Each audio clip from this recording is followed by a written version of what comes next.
A'udzu billahi minasyaitonir rajim. Bismillahirrahmanirrahim. Alhamdulillahi rabbil alamin. Allahumma salli wa sallim ala nabiyyina Muhammad wa ala alihi wa sahbihi ajma'in. Rabbi shrah li sadri wa yassir li amri wa hlul 'uqdatam min lisani yafqahu qawli. Allahumma arinal haqqa haqqan warzuqna ittiba'ah. Ya Allah, tunjukkanlah kami yang benar itu adalah benar dan permudahkanlah bagi kami untuk mengikut kebenaran tersebut. Wa arinal batila batilan warzuqna ijtinabah. Ya Allah, tunjukkanlah kami yang batil itu adalah batil dan permudahkanlah bagi kami untuk menjauhi kebatilan tersebut. Wahdina limakhtulifa fihi minal haqqi bi'idnik. Bila kami petunjuk dalam isu-isu yang diperselisihkan dengan izinmu, innaka tahdi man tasha ila siratim mustaqim. Sungguhnya engkau lah yang memberikan petunjuk kepada siapa yang kau inginkan ke jalan yang lurus. Na'udzu bikalimatillahi tammah min kulli syaitanin wa hammah wa min kulli ainin lammah. Muslimin muslimat yang dirahmati Allah, pertama dan utama terimalah salam ukhuwah daripada saya. Assalamualaikum warahmatullahi wabarakatuh. Selamat datang sekali lagi pada sesi kita yang ketujuh dalam kita mengupaskan kitab Umdatul Ahkam karangan Al-Imam Abdul Ghani Al-Maqdisi rahimahullahu taala. Pada sesi yang lalu kita dah bincangkan hadis berkaitan dengan larangan daripada Nabi sallallahu alaihi wasallam untuk buang air, sama ada buang air kecil ataupun buang air besar di air yang tidak mengalir, dan kita sebutkan tentang hikmahnya. Antara hikmahnya adalah kerana itu akan mengotorkan air tersebut, itu akan membuatkan air tersebut menjadi najis sehingga diharamkan orang-orang lain untuk menggunakan air tersebut. Maka pada sesi kali ini kita nak masuk ke dalam hadis yang berikutnya. Hadis yang kita nak bahaskan pada hari ini adalah hadis yang ke-6 mengikut urutan dalam kitab Umdatul Ahkam. Sekali saya akan bacakan terlebih dahulu teks bahasa Arabnya sebelum kita lihat kepada terjemahan dan sebelum kita lihat kepada pengajaran daripada hadis ini. Hadis ini berbunyi, an Abi Hurairah radhiyallahu anhu anna Rasulullah sallallahu alaihi wasallam qala, "Idza shariba al-kalbu fi ina'i ahadikum falyarsilhu sab'an wa limuslimin ulahunna bit-turab." Walahu fi hadits Abdullah bin Mughaffal anna Rasulullah sallallahu alaihi wasallam qala, "Idza walagal kalbu fil ina'i farsiluhu sab'an wa affiruhu as-saminah bit-turab." Terjemahan kepada hadis ini daripada Abu Hurairah radhiyallahu anhu, Rasulullah sallallahu alaihi wasallam bersabda, "Jika seekor anjing minum dalam bekas salah seorang antara kamu, maka cucilah bekas itu 7 kali. Manakala dalam riwayat Imam Muslim, yang pertama menggunakan tanah." Daripada Imam Muslim dalam hadis Abdullah bin Mughaffal, Rasulullah sallallahu alaihi wasallam bersabda, "Jika anjing menjilat suatu bekas, maka cucilah bekas itu 7 kali. Lalu gosoklah pada cucian yang ke-8 dengan tanah." Jadi hadis yang diriwayatkan oleh Imam Al-Bukhari dan juga Imam Muslim rahimahumallahu taala. Apakah di antara pengajaran-pengajaran yang penting yang boleh kita keluarkan daripada hadis ini yang diriwayatkan oleh Imam Al-Bukhari dengan Imam Muslim?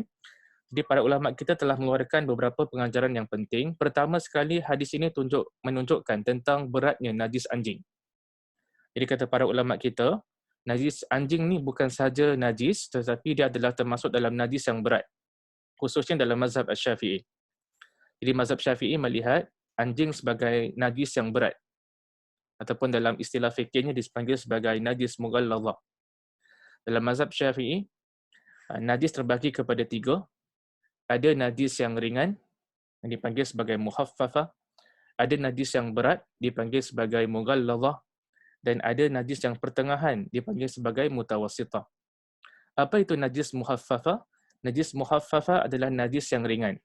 Jadi salah satu contoh yang diberikan oleh para ulama kita tentang najis yang ringan adalah air kencing bayi lelaki yang belum mencapai usia 2 tahun, yang mana dia tidak makan kecuali susu ibunya.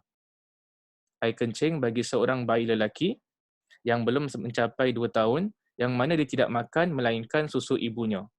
Jadi kalau sekiranya air kencingnya terkena dekat badan kita, kata para ulama mazhab Syafi'i, ini adalah termasuk dalam najis yang ringan.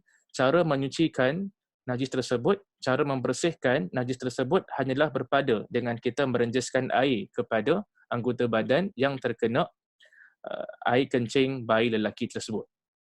Jadi itu adalah najis muhaffafah. Dalam mazhab Syafi'i pula, dalam masa yang sama juga, ada najis yang kedua yang dipanggil sebagai najis mughalladhah ataupun najis yang berat. Dan najis yang berat, salah satunya yang dimaksudkan dalam mazhab Syafi'i adalah najis anjing ini. Dan kita akan kongsi sebentar nanti bagaimanakah cara penyucian najis yang berat ini. Najis jenis yang ketiga adalah najis mutawassithah, iaitu najis yang pertengahan. Jadi bagi najis yang pertengahan, cara penyuciannya salah satunya adalah dengan menghilangkan ain najis tersebut. Dengan menghilangkan zat najis tersebut dan kita membasuh najis tersebut dengan air. Kan kita hilangkan zat najis tersebut kemudian dibasuh dengan menggunakan air. Pengajaran yang kedua yang penting daripada hadis ini yang boleh kita keluarkan adalah jilatan anjing pada bekas ataupun pada kontainer, dia menajiskan bekas tersebut. Dia menajiskan kontainer tersebut. Jadi dalam mazhab Syafi'i, antum akan lihat, mazhab Syafi'i mengatakan bukan hanya jilatan anjing sahaja yang menyebabkan sesuatu perkara itu menjadi najis, tetapi seluruh tubuh badan anjing, kan? Termasuk kakinya, termasuk bulunya, termasuk peluhnya. Kan kalau sekiranya basah dan terkena kepada sesuatu perkara, maka perkara tersebut hendaklah disucikan dengan cara yang kita akan terangkan sebentar nanti. Jadi dalam mazhab Syafi'i adalah mazhab yang di antara paling meluaskan kenajisan anjing ini. Mereka mengatakan yang seluruh tubuh badan anjing itu adalah najis. Kalau kita bersentuhan dengan anjing dan kebetulan adalah basah, maka perlu kita sucikan tangan kita yang terpegang anjing tersebut dengan cara yang kita akan terangkan sebentar nanti. Dalam masa sama juga, kita nak kongsi dengan muslimin dengan muslimat bahawa sesungguhnya di sana ada pandangan yang kedua dalam isu ini. Ada sebahagian ulama, ada sebahagian mazhab, mereka mengatakan najis anjingnya hanya terletak kepada air liurnya sahaja. Itu juga ada wujud di kalangan para ulama silam kita yang berpandangan sedemikian rupa. Jadi jangan kita terperanjat kalau kita jumpa dengan pandangan tersebut kerana ini adalah isu yang diperselisihkan oleh para ulama. Cuma dalam mazhab Syafi'i, mazhab yang tersebar luas dekat Singapura ini adalah seluruh tubuh badan anjing itu dianggap sebagai najis. Pengajaran yang ketiga yang boleh kita raih daripada hadis ini adalah tentang kewajipan membasuh bekas jilatan anjing sebanyak 7 kali. Jadi according to ramai di kalangan ulama, di antaranya adalah ulama para mazhab Asy-Syafi'i, mereka mengatakan kita hendaklah basuh najis ataupun anggota badan yang terkena anjing yang menyentuh badan kita, maka kita hendaklah membasuhnya dengan 7 kali basuhan. Ataupun dalam hadis tadi disebut tentang bekas. Kontainer yang terkena jilatan anjing hendaklah dibasuh sebanyak 7 kali. Tak boleh kurang, tak boleh 5, tak boleh 4, tak boleh 3. Itulah pandangan ramai di kalangan para ulama termasuk dalam mazhab Asy-Syafi'i. Dalam masa sama juga, kita akur di sana ada pandangan yang kedua dalam isu ini. Ada sebahagian ulama mereka mengatakan 7 ni mustahab. Basuh 7 kali tak sampai kepada peringkat wajib. Dia adalah sesuatu yang digalakkan. Jadi kalau dia basuh kurang daripada 7, maka itu juga adalah memadai according menurut mazhab yang lain. Adapun dalam mazhab Syafi'i, mereka mensyaratkan mesti nak basuh dengan 7 kali basuhan. Pengajaran yang keempat yang boleh kita keluarkan daripada hadis tadi adalah, kata para ulama kita, kewajipan menggunakan tanah sekali ketika membasuh dan yang lebih utama adalah menggunakannya pada basuhan yang pertama. Jadi kata ramai di kalangan para ulama, termasuk dalam mazhab Syafi'i, cara menyucikan najis anjing ini adalah dengan dengan 7 kali basuhan. Salah satu basuhan adalah dicampur dengan tanah. Saya ulang sekali lagi, cara kita menyucikan najis anjing adalah dengan membasuhnya sebanyak 7 kali basuhan, dan salah satu basuhan adalah dicampur dengan tanah. Air dicampur dengan tanah. Jadi bagaimanakah cara kita nak menyucikan kalau jasad kita disentuh oleh anjing ataupun dijilat oleh anjing? Maka kita boleh mengambil kontainer, kita boleh mengambil bekas, kemudian ambil air putih, air pipe, kemudian diletakkan tanah. Maka basuhan yang pertama, kita tuangkan air yang dicampur dengan tanah tersebut kepada tempat yang dijilat anjing sebanyak sekali. Kemudian kita ambil lagi kita basuh tempat yang sama dengan 6 kali basuhan lagi dengan air biasa tanpa dicampur dengan tanah. Jadi according to mazhab Syafi'i, cara kita membersihkan najis kalau sekiranya dijilat anjing ataupun dipegang anjing dalam keadaan basah, maka 7 kali basuhan, basuhan pertama dicampur dengan tanah. Adapun 6 basuhan yang baki hanya berpada dengan air biasa sahaja. Itu adalah cara penyuciannya according to mazhab Syafi'i.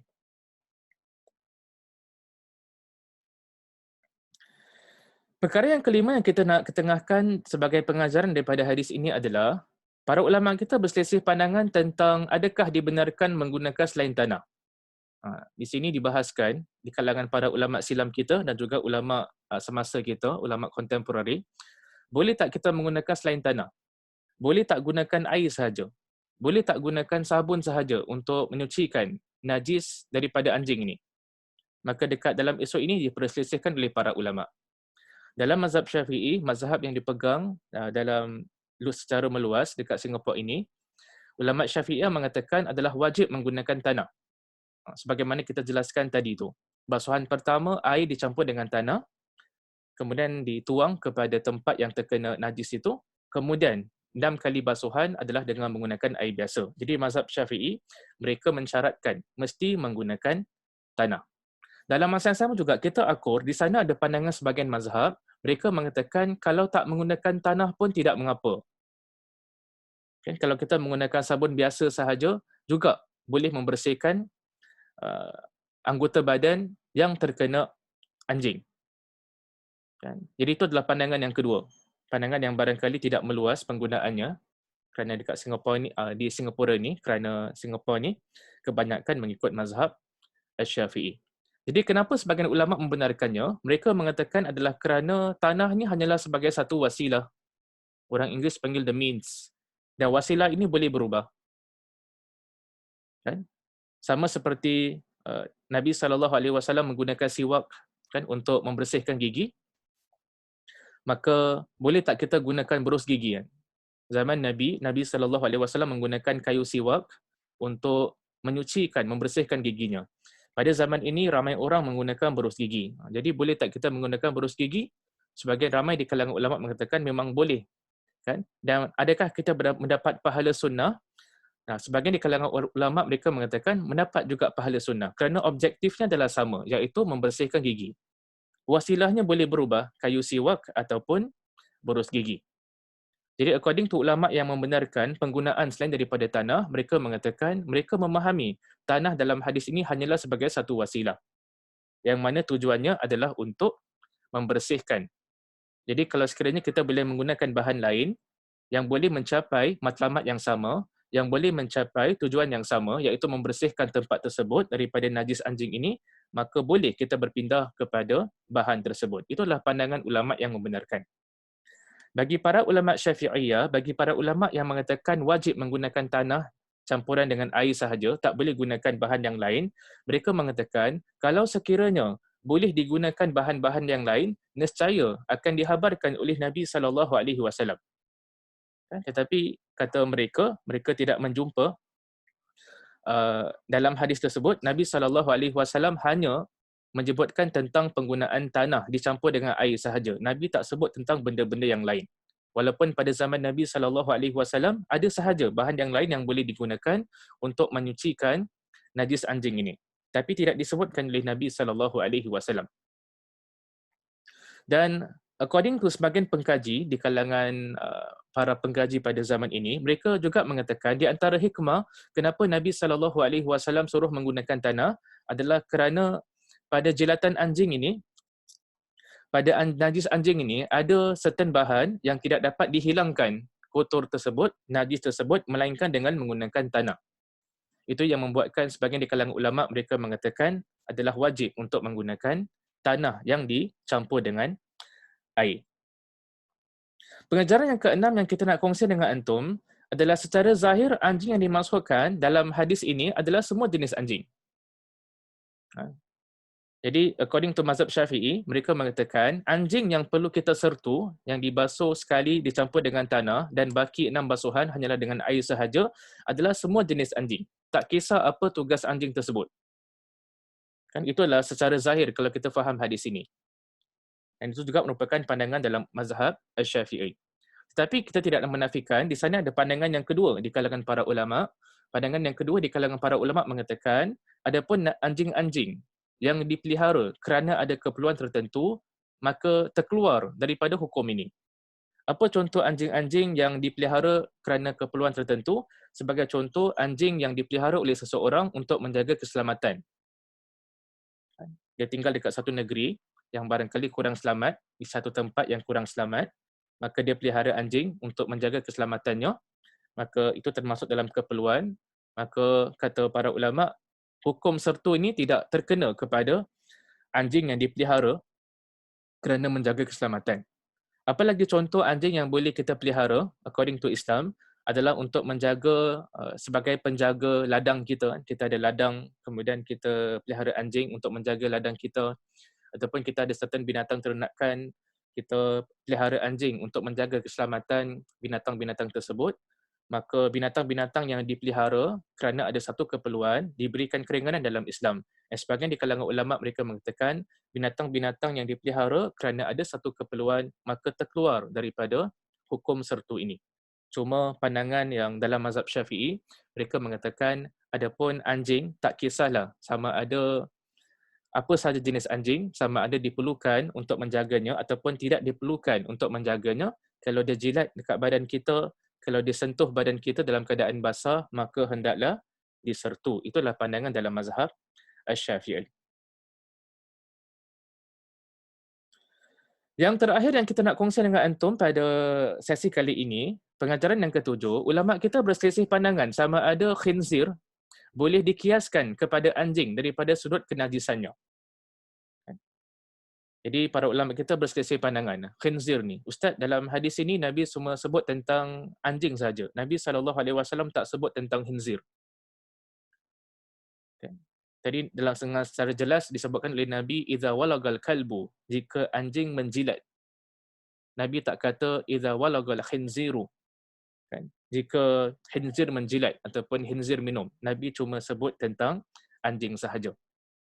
Itu yang membuatkan sebahagian di kalangan ulama mengatakan hukum sertu ni iaitu menggunakan tanah dicampur dengan air untuk membasuh tempat yang terkena najis, itu hanya digunakan bagi najis anjing sahaja. Itu adalah pandangan ramai di kalangan ulama.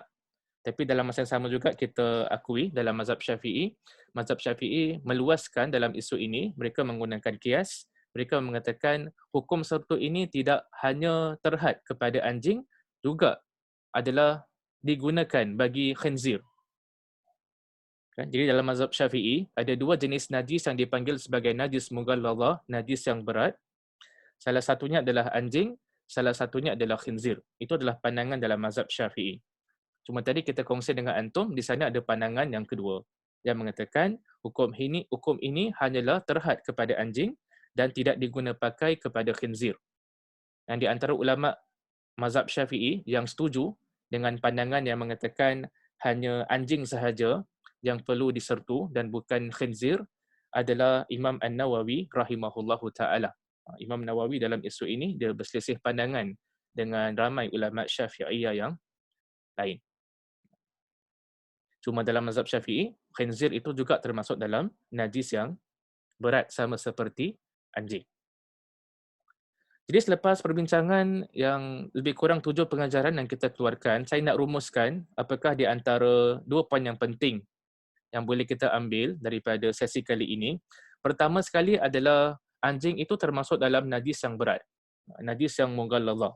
That is why cara penyuciannya ada a special cara. Dia bukan cara biasa.